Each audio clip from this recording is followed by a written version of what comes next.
أنبيائه بقصص الأنبياء والمرسلين وأكمل إيمان المسلمين والمؤمنين بولاية علي أمير المؤمنين عليه السلام، والصلاة والسلام والتحية والإكرام على أفضل الموجودات العابد المؤيد والرسول المسدد المصطفى الأمجد المحمود الأحمد، أعني أبا القاسم محمد صلى الله عليه وسلم.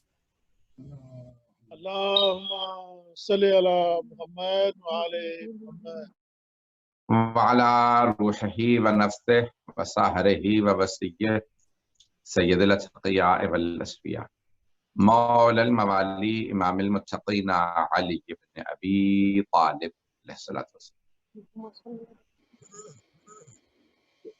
وعلى أوصيائه لا سيما بقية الله في الأرضين روحي وأرواح العالمين لتراب مقدمه الفداء، واللعنة الدائمة على أعدائهم أجمعين من الآن إلى قيام يوم الدين.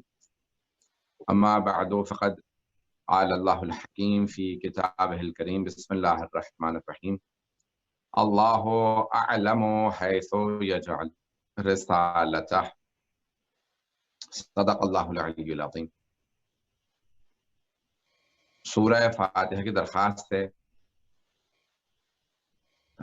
مسٹر اینڈ مسز فرزند علی کے لیے اور مسٹر اینڈ مسز محمد نواز، دونوں خانوادوں کے لیے اور جملہ بانیان مجلس کے تمام مرحومین کے لیے، اور جتنے بھی مؤمنین جو حاضرین کے مرحومین ہیں ان سب کے لیے، میرے سے مرحومین کے لیے، شہداء کے لیے۔ الفاتحہ۔ بسم اللہ الرحمن الرحیم الرحمن الرحیم مالک یوم الدین ایاک نعبد و ایاک نستعین اهدنا الصراط المستقیم صراط الذین انعمت علیہم غیر المغضوب علیہم ولا الضالین۔ بسم اللہ الرحمن الرحیم قل هو الله احد الله الصمد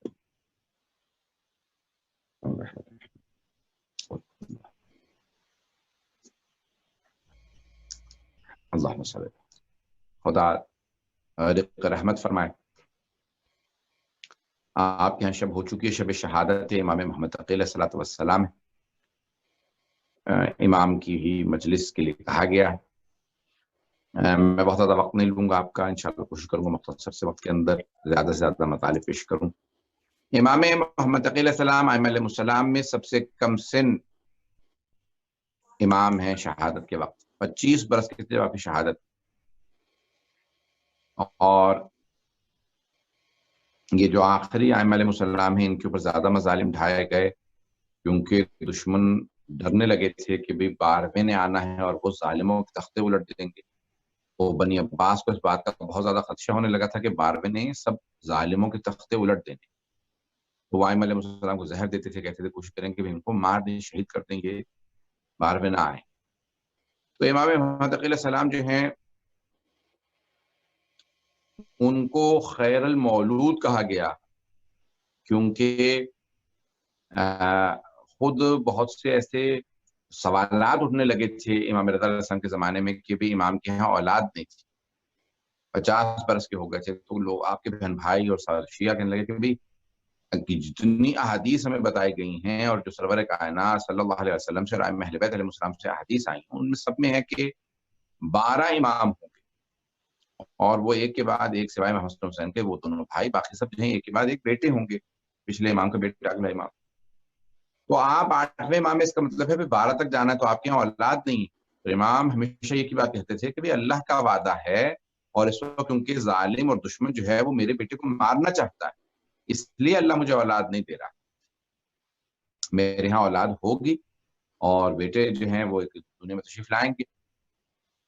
تو اس لیے امام رضا علیہ السلام کے ہاں جب اولاد ہوئی حضرت امام محمد تقی علیہ السلام، تو ان کو کہا گیا خیر المولود، کیونکہ یہ ایک اہل بیت علیہ السلام کی نسل کی بقا کی ضمانت اور اوپر سے پھر امام رضا علیہ السلام کی نسل کی بقا کی ضمانت ہے، تو اس لیے خیر المولود کا ان کو لقب دیا گیا۔ دوسرے یہ کہ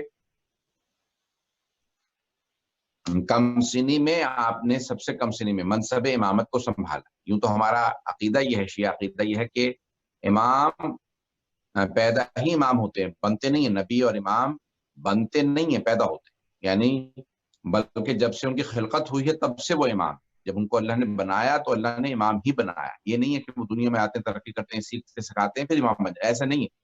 یہ دنیاوی عالم دین یا سیاستدانوں کی طرح سے نہیں ہے، بلکہ یہ اللہ کے برگزیدہ ہیں، منتخب ہیں۔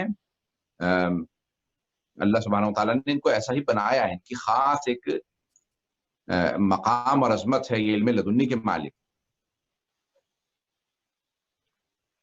تو اب یہاں امام علیہ السلام کے جو ہے وہ کم سنی سے ایک کم سنی کے اندر امامت کا منصب سنبھالا، 7 برس کے سن میں امامت کے منصب کو سنبھال، بہت کم سنی میں امام نے منصب امامت یعنی ظاہری امامت پیشوائی۔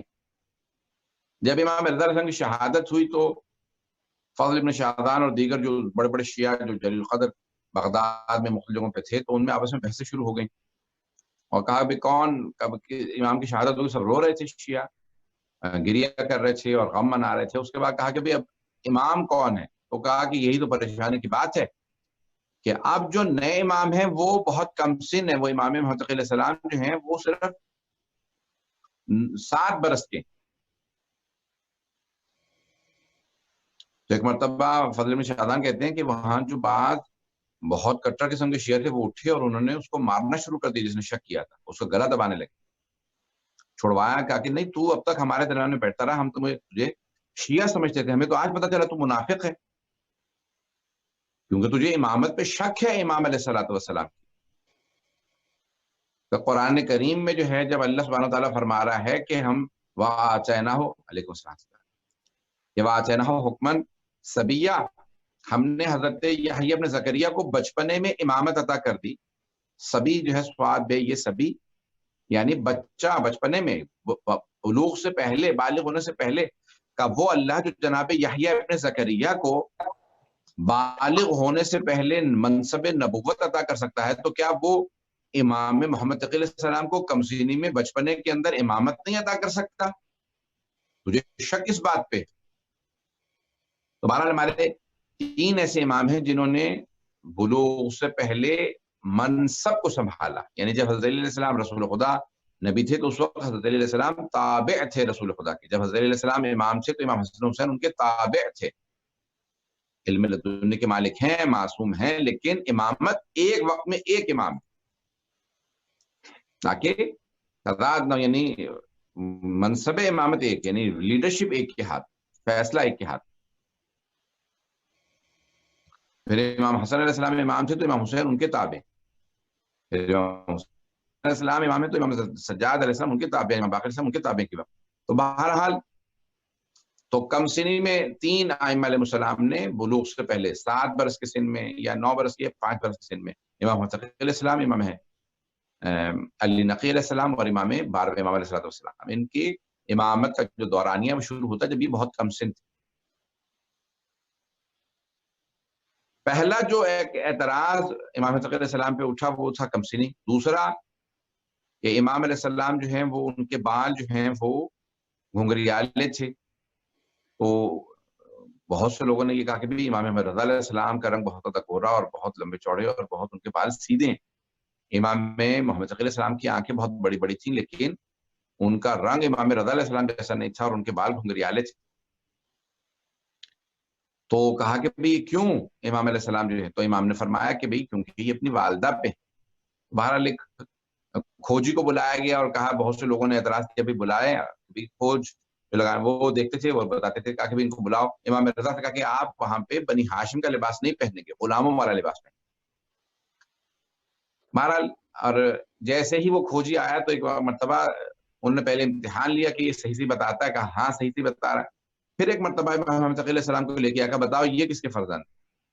امام نے کہا خبردار مجھ سے مت پوچھو، یہ میرے متعلق مت پوچھو، مجھ سے پوچھو کہ کس کا شجرہ کون سا ہے، میں دنیا کو شجرے بتانے آیا ہوں، میرے متعلق شک مت کرو، میں حجت خدا ہوں۔ بہرحال تو کھوجی نے امام محمد علیہ السلام کو دیکھا اور پھر کہا کہ وہ جو باہر آپ کے غلام کھڑے امام رضا علیہ السلام کی طرف اشارہ کر کے کہا کہ یہ ان کے فرزند. تو یہ امام محمد علیہ السلام کم سے نہیں. پھر امام رضا کو جب زہر دے دیا گیا تو امام محمد علیہ السلام اپنی والدہ کے ساتھ جو ہے منتقل ہو گئے حضرت صفیہ خاتون کے ساتھ بغداد. مأمون نے امام رضا علیہ السلام کو شہید کرنے کے بعد پھر اپنے بھائی امین کا بھی قتل کر دیا اور اسے قتل کروانے کے بعد وہ پھر وہاں پہ خود بغداد میں اس نے اپنا کیپٹل شفٹ کر دیا خراسان سے. سب لوگوں کو میری آواز آ رہی ہے صاحب؟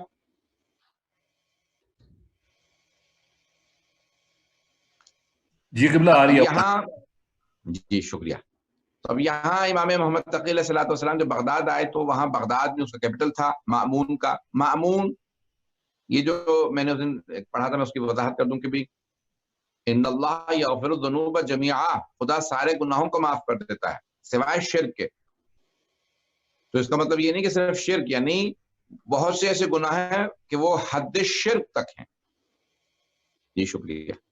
بہت سے گناہ جو ہیں وہ شرک کی حد، وہ بحد شرک، اور وہ شرک کے برابر ہے. بہت سے کون سے گناہ؟ جیسے وہ امام معصوم کو رد کرنا، ان کو رد کرنا. قتل کرنا تو بہت بڑا گناہ، رد کر دینا ان کی بات کو، ان کا انکار کرنا، یہ توحید کے انکار کے برابر ہے. اور امام رضا علیہ السلام کے خود حدیث مولا کی کہ آپ نے فرمایا کہ حدیث قدسی ہے کہ کلمۃ لا الہ الا اللہ حسن فمن دخل حسن من عذاب، جو بھی کلمہ لا الہ الا اللہ پڑھے وہ اللہ فرماتا ہے کہ میرا قلعہ ہے اور جو میرے قلعے میں داخل ہوا وہ میرے عذاب سے بچ گیا. لیکن امام رضا علیہ السلام نے فرمایا بشرطھا وشروطھا وانا من شروطھا، کلمہ لا الہ الا اللہ کی کوئی شرائط ہیں اور میں کلمہ لا الہ الا اللہ کی شرائط میں سے. یعنی امامت و ولایت توحید کی شرائط میں. توحید ہی قبول نہیں ہو اس آدمی کی جو امام کو نہ مانتا ہو، امام وقت کو نہ مانتا ہو، حجت خدا کو نہ مانتا ہو، ولایت کو نہ مانتا ہو، اس کا عقیدہ توحید قبول نہیں. اور دوسرے مقام پہ یہ بھی ہے کہ ائمہ علیہ السلام نے نہیں کہا ہمیں مانو، اللہ نے کہا انہیں مانو، یہ میرے حجت ہیں، یہ میرے ولی ہیں، میرے بنائے ہوئے امام ہیں. تو جو اللہ کے فرمان کا انکار کرے، جو اللہ کے بنائے ہوئے کا انکار کرے، اس نے اللہ کا انکار کیا. جیسے اللہ نے ابلیس کو کہا کہ فخرج من انک رجیم، نکل جا میری بارگاہ سے، تم مردود ہے کیونکہ تو نے میرے بنائے ہوئے خلیفہ کا انکار کیا. تو اب جو امام کا قاتل ہوتا ہے وہ جہنمی ہوتا ہے، وہ اس کو کبھی بھی وہ جنت کی بو نہیں سونگتا. تو بہرحال مامون نے جب 8ویں امام علیہ السلام کو زہر دے دیا تو اس کے بعد اس پہ جہنم واجب ہو چکی تھی، تو اب وہ اس کو سکون نہیں ملتا تھا. جہنمی کو عجیب و غریب کیفیت. جب وہ بغداد آ گیا تو اس نے حکماء سے، بڑے بڑے حکیموں سے کہا کہ بھئی میرا علاج کرو، مجھے سکون نہیں ہے. تو اس سے کہا گیا کہ بھئی تو شکار پہ چلا جائے گا، شکار میں سکون ملتا ہے. وہ اکثر شکار کھیلنے چلا جاتا تھا. ایک مرتبہ شکار پہ جا رہا تھا، اس کے لاکھوں لشکر اس کے ساتھ ہوتا تھا، فوجی سپاہی اس کے ساتھ چلتے تھے. تو ایک مرتبہ سارے کے سارے فوجی سپاہی ساتھ چلنے لگے، گھوڑوں پہ لشکر تیار ہوا، اونٹوں پہ سامان لدا، لے جانے لگے. تو ایک مرتبہ مامون گھوڑے پہ سوار تھا اور اس کے سارے جو اس کے لاہو لشکر میں لوگ تھے، ان میں سے ایک سپاہی نے آواز دی، اور اس نے آواز دینے کے بعد کہا کہ جیسے اردو میں بھی آپ کہتے ہیں با ادب با ملاحظہ، اس طرح سے اس نے کوئی آواز دی کہ بھئی بادشاہ سلامت یا خلیفہ وقت آ رہے ہیں، سب لوگ راستہ خالی کر دیں. جیسے اعلان ہوا لوگ ایک طرف دیواروں کے کنارے کھڑے ہو گئے. بچے بھاگنے لگے کیونکہ وہ جب دیکھ رہے ہیں کہ بڑے بڑے اونٹ اور گھوڑوں پہ لشکر آ رہا ہے بادشاہ یا، تو سارے بچے بھاگنے لگے کہ بھی چلو گھروں میں جا کے دیوار دروازے سے چھپ کے دیکھ رہے تھے. جیسے ہی مامون کا گھوڑا چلا تو اس نے فوراً دیکھا کہ ایک دیوار کے ساتھ جو ہے ایک بچہ کھڑا ہے، اور اس میں نہ خوف ہے نہ ڈر ہے، نہ بچہ بھاگ رہا ہے، اور بچہ بڑے اطمینان سے اپنی جگہ پہ کھڑا، اور مامون کو دیکھ اس نے فوراً کا گھوڑے کو روک، میرے سارے لشکر کو روکو. اترا فوراً، یا وہیں سے اس نے گھوڑے پہ بیٹھے بیٹھے سوال کیا